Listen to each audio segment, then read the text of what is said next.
Nou, dit kopje daar is het mee begonnen. En dat is in 82 ben ik ermee begonnen, want dan is het huis van uw hem leegmaken vanwege het overlijden.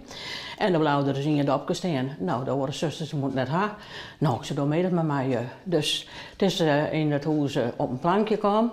En toen dacht ik, wat leuk, ik kan wel eens wat meer met dat spul beginnen. Nou, en zo begint dat een beetje.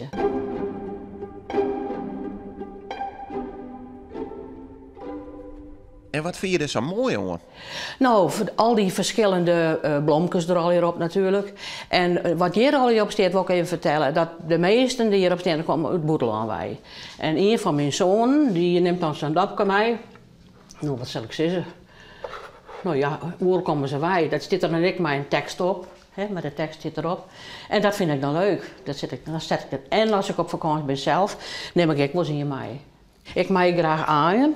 Maar ik nooit een dopje. Ik broek nooit een dopje.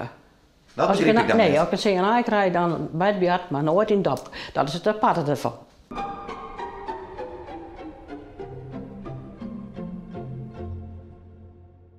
Hoeveel heb je er in totaal? Nou, wat zal ik zeggen? Dat wel een 105, 80 zo'n beetje. Maar dat ga ik net al leren, want ik ga in een magazijn, daar heb ik nog dozen staan. Dus ik let het hier dus bij, ik ga boven dan het sta ik wel even zien. Daar heb ik nog een partijtje, maar de hele partij nog in dozen zetten, want het mag net te slim wezen.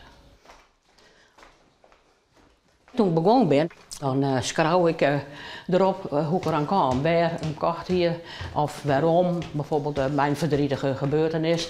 Dan kocht ik een dopje en dan kreeg ik dat in het schriftje een naam, maar wie is net? Zo, daar. 115. Zo, ze gaan ze alle een noemen gaan, maar ze moet ik wel eens een keer oud worden. Nou, en dan je het stekkertje eruit en dan op een gegeven moment zei ik nou laat maar. Dan doe je er net weer naar je stekker onder. Maar zo ben ik wel begonnen. En weet je hier van al die dopjes, weet je er misschien nog in dat je nog een herinnering aan hebben? We zijn deze in ieder geval. Deze. Dat is mijn koperverzameling. En deze komt van een man uit Diever, een hele bijzondere man, een historicus. En daar heb ik deze van gekregen. Die is ondertussen overleden, ziekte.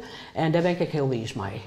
Ja, dus daar heb je dan die herinnering aan. Maar zo ben er natuurlijk wel meer. Even zien. Deze ik van een zuster die nu ondertussen overleden is. Die ging heel vies van dit spul. Maar het is toch wel heel bijzonder dat hier staat ik gewoon een pad van jouw leven. Ja, zeker weten. Ja, klopt. Ja, dat is ik zo. Ja.